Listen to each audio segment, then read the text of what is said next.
What's up guys, I'm Sean, back at Sonoma Raceway, this time at the Autocross event.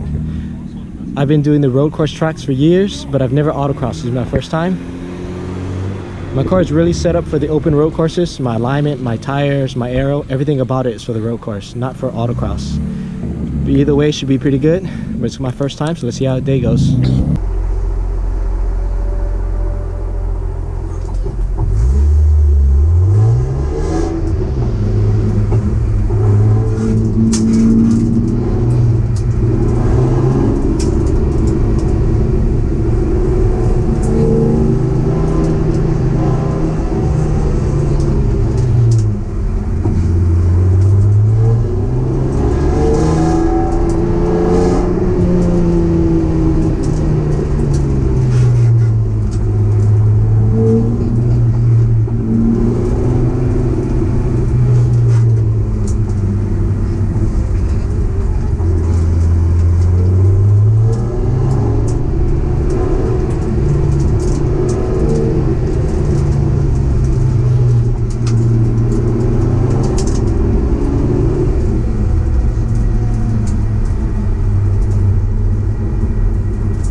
First time ever autocrossing.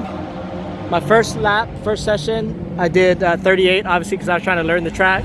And then I knocked it down to 36, and then I knocked it down to 35 seconds, and then I did a bunch of 34s, and then some 34 flats. But the last run of the day, I ran at 33.7, and that was my goal, to break into the 33s. So I'm happy with that. First time ever autocrossing. Now I'm just working the cones right now. That's one of the catches with autocrossing. You save some money, but then you also have to work. So A group works, B group runs, B group works, A group runs. I think autocross is fun if you're new to tracking, because it's only about 75 bucks, and it's very unlikely that you're gonna crash or total your car here, because the speeds are probably only, I don't know, 50, 60 miles an hour. Whereas when you're doing a road course, you're going 100 plus. Depending on the car, sometimes you go up to 150 miles an hour. So if you're new to tracking, you want to get into it, I recommend autocrossing because it's only about 75 bucks. And the risk is very low, and you get some seat time, you get to learn car control. But after that, I recommend doing some road courses. I personally like road course better. I've been doing that for several years now, and I love the road course. So I don't know about autocross again, but it's my first time. It's just good to get the experience.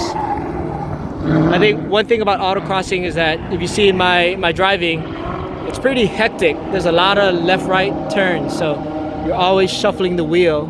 Sometimes I'm letting the steering wheel turn by itself. So it's pretty hectic. Whereas on a road course, you're not turning that crazy and that much.